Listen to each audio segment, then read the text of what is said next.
ফাতেমা রাদিয়াল্লাহু তাআলা আনহা জিজ্ঞাসা করছে, আমার আম্মা জান জান্নাতে কিরকম আছে? তো বলছে, বেটি তোর মায়েরে আল্লাহ যে টিস্যু দিছে, টিস্যু হাত মোছার জন্য আর মুখ মোছার জন্য, ওই টিস্যুটা ওই দুনিয়ার সমস্ত সম্পদের চেয়ে বেশি দামি। তোর মাকে যে আল্লাহ একটা টিস্যু দিছে, টিস্যু, টিস্যু চিনেন? চিনেন টিস্যু? এই যে টিস্যুটা। ফাতেমা রাদিয়াল্লাহু তাআলা আনহা জিজ্ঞাসা করছে, ওই জান্নাত চিনে না? চিনলে মসজিদ খালি থাকতো কি করে? মারামারি তো কোথাও হতো না।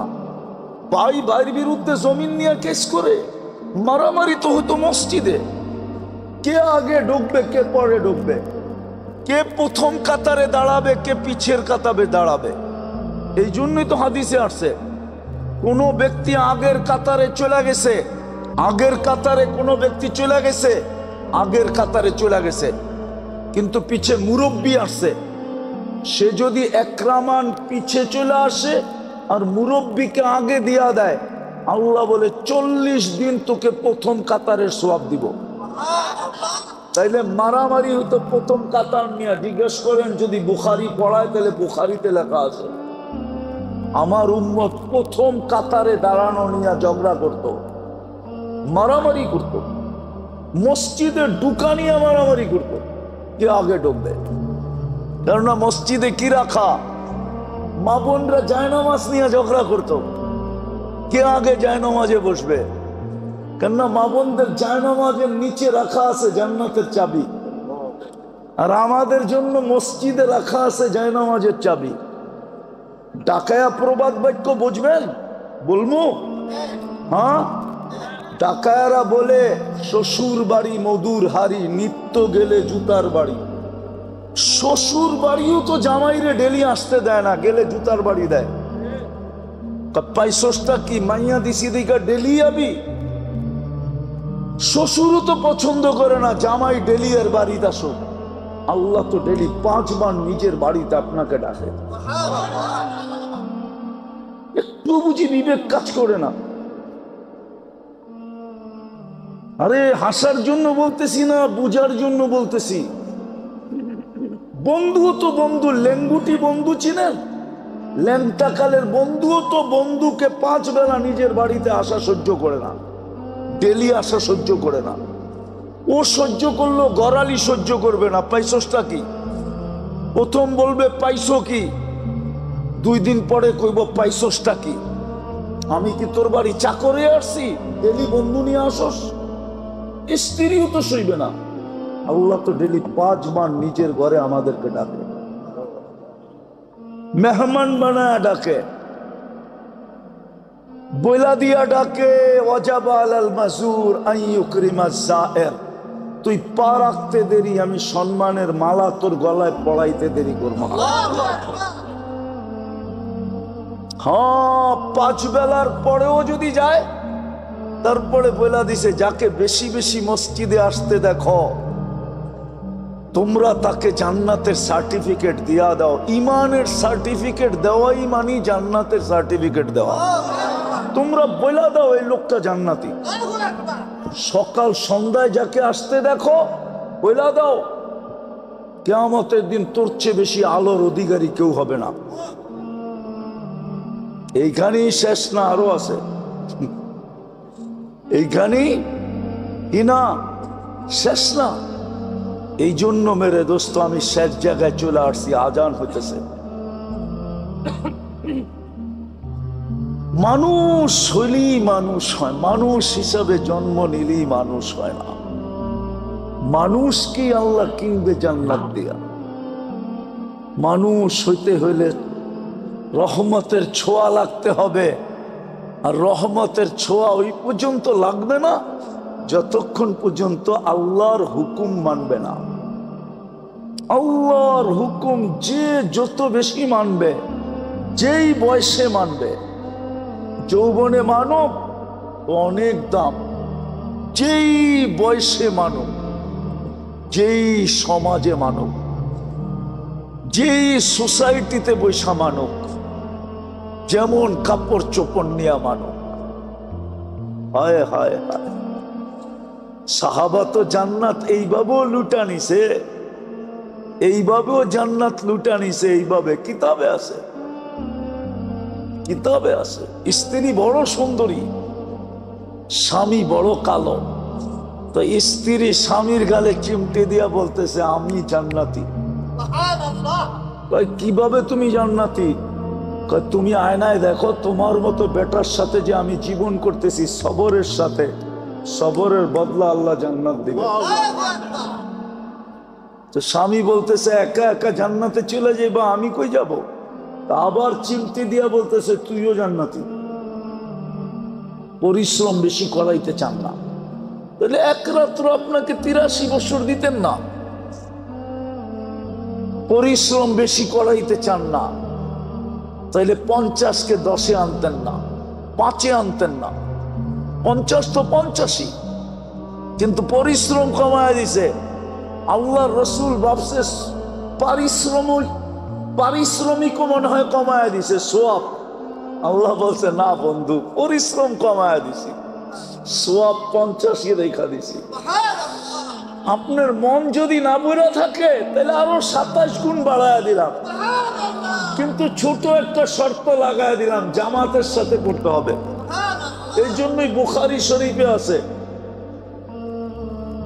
একা নামাজ পড়ার চেয়ে জামাতের নামাজ 27 গুণ বেশি।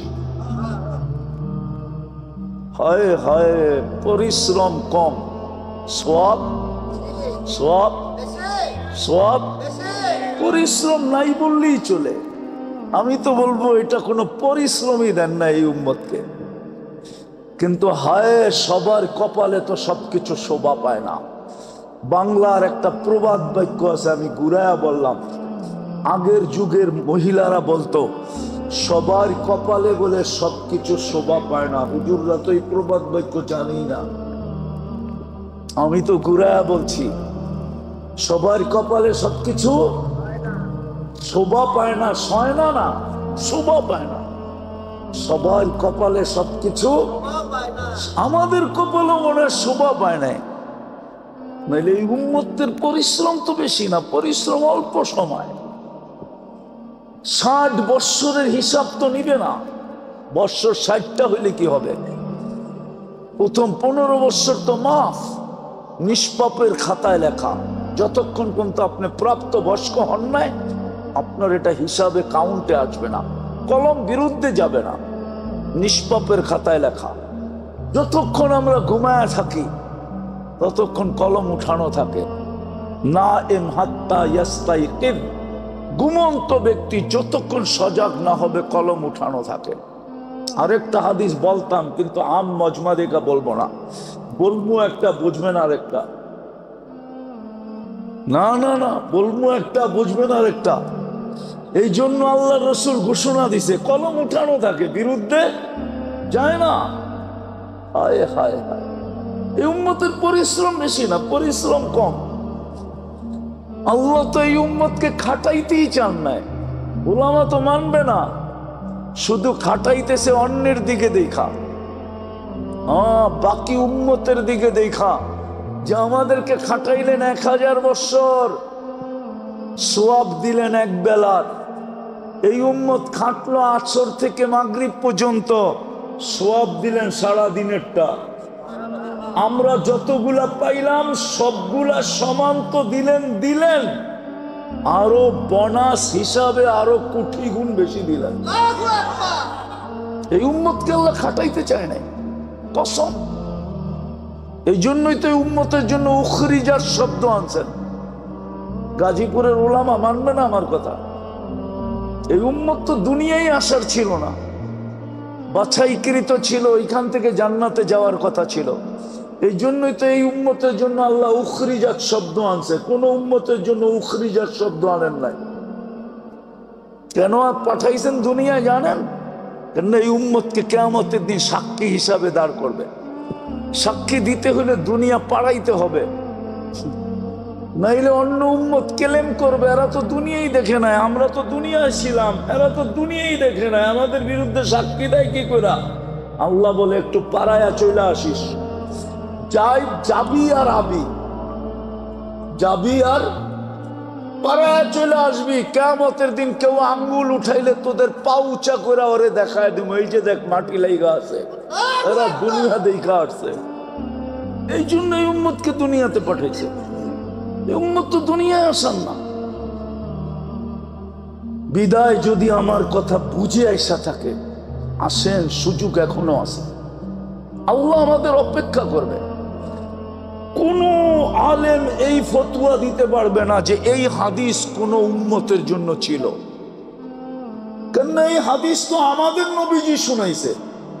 কোন নবীর মুখে এই হাদিস ছিল কিনা আমি জানি না, ছিল না, এটাই সত্য। আত্মা ইউগারদের এই উম্মতের জন্য আল্লাহ অপেক্ষা করবে কণ্ঠনালীতে রু আসার পূর্ব মুহূর্ত পর্যন্ত। আল্লাহ গ্যারান্টি দিছে, আমি তোমাদের অপেক্ষায় থাকবো। ফিরে আসতে দেরি, আমি বুকে জড়ায় নিতে দেরি করব না। মান্না দানি তালাক্কাইতুহু মিন বাঈদ। আল্লাহ বলে ফিরে আসতে দেরি, আমি বুকে জড়ায় নিতে দেরি করব না। আল্লাহু আকবার। এই জন্যই তো দুনিয়ার মানুষ শাস্তি দিয়া খুশি হয়, মজা পায়। আল্লাহ বলে আমি মাফ কইরা খুশি হই, আমি মাফ করা পছন্দ করি। এই জন্যই তো রাত্রে ডাকে, চলেন তওবা করি। তওবা করবেন? হ্যাঁ, এই উম্মতকে সবচেয়ে বড় হাতিয়ার দিছিল। কিছু না করেও যদি ডেলি 2, 4, 10 বার সরি বলতো, সরি, একটু পর পর হাত উঠায় বলতো আল্লাহ মাফ করে দেন, তাইলেও মনে হয় এই উম্মতের জন্য চলতো। কসম খোদা, কসম কসম কসম, এই উম্মতের জন্যই তওবা। কোরআনই আছে, আর কোন কিতাবে আছে কিনা আমি জানি না। শয়তান যখন বলছে লা উকফিয়ান্না ইবাদাকা আজমাইন, ফেরেশতাদের পর্যন্ত চিৎকার বাহির হয়ে গেছিল। সমস্ত ফেরেশতা জগৎ কাঁদতে ছিল। আল্লাহ জিজ্ঞাসা করছে কাঁদো কেন? কয় কি বললো শোনেন না? সব বলে গুমরা করে দিবে। তাইলে আর কুদরতি হাত দিয়ে বানাইলেন কেন? সৃষ্টির ভিতরে সবচেয়ে সৌন্দর্য দিলেন কেন? সৃষ্টির ভিতরে সবচেয়ে সুন্দর গঠন দিলেন কেন? দুনিয়া আখেরাত এদের হাতে উঠায়া দিলেন কেন? আমাদেরকে পর্যন্ত এদের অধীন করলেন কেন? সব বলে গুমরা করে দিবে। আল্লাহ বলতেছে গুমরা করে দিবে, আমি ইস্তেগফার নাজিল করলাম। মা জালা আস্তাগফির আগফির, যখনই তওবা করবে মাফ করে দিব। দেখি শয়তান জিতে না আমি জিতি। করবেন তওবা? করবেন? কে কে করবেন দেখি? পাক্কা মনের থেকে? তাইলে বলেন অতীত থেকে তওবা করলাম। আরে বলেন যুবক, বলো বলো, মনের থেকে বলো অতীত থেকে তওবা করলাম। নামান আর 2টা অভ্যাস করতে পারবেন? হ্যাঁ, ডেলি যখন ঘুমাইতে যাবেন, আমি মা বোনদেরকেও বলতেছি, আপনাদেরকেও বলতেছি, যুবকদেরকেও বলতেছি, সারাদিন কি করলেন আমার বিষয় না। যখন ঘুমাইতে যাবেন আল্লাহর কাছে মাপ চায় ঘুমাবেন। শুধু হাত 2টা উঠায় বলবেন আল্লাহ আমি মাপ চায় ঘুমাইলাম, আল্লাহ আমি মাপ চাইতেছি। পারবেন? কন্টিনিউ 6 মাস করেন, আপনি আমাকে খুঁজবেন। আল্লাহর উপর আমার বিশ্বাস। যারাই এটা মানতেছে ওরাই আমাদেরকে মাঝে মাঝে ফোন করতেছে যে হুজুর শিখাইলেন কি সাদা সিধা কথা, অভ্যাস তো করছি, আল্লাহ দেখাইতেছে কি? আপনি দেখাবেন। হায় হায়, এই উম্মত আল্লাহর কাছে মাপ চায় না। আজকে উম্মতের মাপ চাওয়ার সময়। এখন উম্মতের যে দুরবস্থা, হায় হায়, উম্মত জানে না কোন রাস্তায় আমরা বাহির হইতে পারবো। উম্মতের বড় দুরবস্থা বর্তমানে। 250 কোটি মুসলমানের খুব দুরবস্থা। 60টা দেশ থাকা সত্ত্বেও দুরবস্থা। 250 কোটি হওয়া সত্ত্বেও দুরবস্থা। দুনিয়া সবচেয়ে বেশি খায়, সবচেয়ে বেশি পড়ে, তারপরও দুরবস্থা। দুনিয়ার সবচেয়ে বড় টাকা মুসলমানের কাছে থাকা সত্ত্বেও দুরবস্থা। আজকের মুসলমানের যে দুরবস্থা, 50 বছর আগে এতটুকু দুরবস্থা ছিল না। আজকে যতটুকু দুরবস্থা মুসলমানের সারা দুনিয়ায়, শুধু এই জন্য মুসলমান জানে না কোন রাস্তায় বাহির হইতে পারবে। মুসলমান আল্লাহর কাছে তওবা করা ছেড়ে দিছে, তওবা করে না। যেরকম বললাম 100 বার আল্লাহ বলে না, এরকম এইখানে কেউ নাই ডেলি আল্লাহর কাছে হাত উঠায় বলে আল্লাহ মাফ করে দেয়। একবার বলে এরকমও কেউ নেই। নির্জনে চুপে যায় বলল আল্লাহ কেউ দেখবে না, মাফ করে দেন। এতটুকু পর্যন্ত আমরা মাফ চাই না আল্লাহর কাছে। অভ্যাস করেন ডেলি ঘুমের সময় উঁচু করতে হবে না, যায় নামাজ লাগবে না, বসতেও হবে না, হয় বালিশে মাথাটা রেখা হাত দুটা উঠায় বলেন আল্লাহ মাপ চায়া ঘুমাইলাম। যুবক তোমাদের পায়ে হাত দিয়া বলি, সারাদিন কি করলাম আর বিষয় না, ঘুমের সময় মাপ চায়া ঘুমাও, নাইলে হইতে পারে একদিন ঘুমাবে আর কোনোদিন তুমি উঠবে না, সুযোগ আর হবে না মাপ চাওয়ার। ওই আল্লাহওয়ালার কথা সত্য হবে যাদের অন্তর চক্ষু খোলা। আছে দুনিয়াতে কিছু মানুষ, কিছু পাগল দুনিয়াতে আছে যারা কবরস্থানে গেলে দেখে, আছে দুনিয়াতে আছে। আপনি হয়তো বিশ্বাস করবেন না, কিন্তু আছে, কিতাবে পাওয়া যায়, প্রমাণ পাওয়া যায়। হ্যাঁ, কবরে যে কবরস্থানে যে কাঁদে, জিজ্ঞাসা করছে কাঁদিস কেন? কবরস্থানে বসে তোর কান্না দেখবে কে? আপনজন মারা গেছে এই কবরস্থানে আছে। বলছে আমার কোনো আপনজন এই কবরস্থানে নাই, আমার কোনো আপনজন মারা যায় নাই। বলছে তাইলে কাঁদিস কেন? বলে সচক্ষে দেখতেছি এই মানুষগুলোই যখন উপরে ছিল 24 ঘন্টা আল্লাহ ডাকতো মাপ চাওয়ার জন্য, কিন্তু মাপ করার জন্য, কিন্তু কেউ হাত উঠাইতো না। এখন সচক্ষে দেখতেছি কবরের ভিতরে 24 ঘন্টা মাপ চাইতেছে, আল্লাহ একবারের জন্য তাকায়া দেখে না, জীবনে কোনোদিন দেখবে না। পারবেন শোয়ার সময় মাপ চাইতে, তওবা করে ঘুমাইতে পারবেন?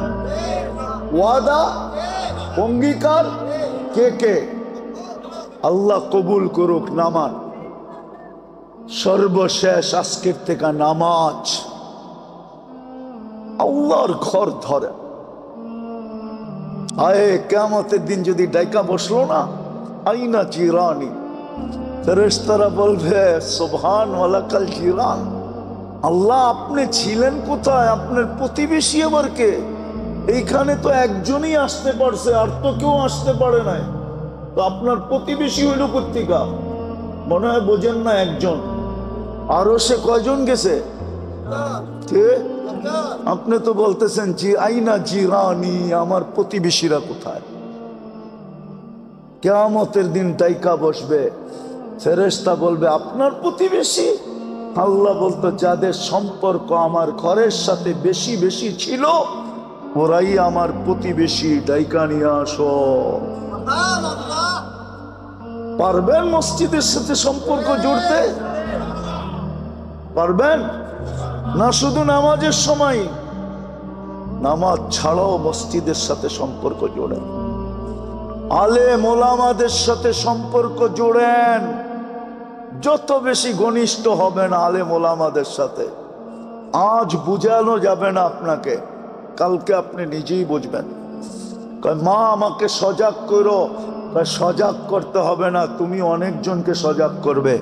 আজকে বেশি বুঝানোর সময় নাই, আপনি কালকেই বুঝবেন আলেম ওলামাদের সম্পর্ক কি কাজে লাগবে, আল্লাহওয়ালাদের সম্পর্ক কি কাজে লাগবে।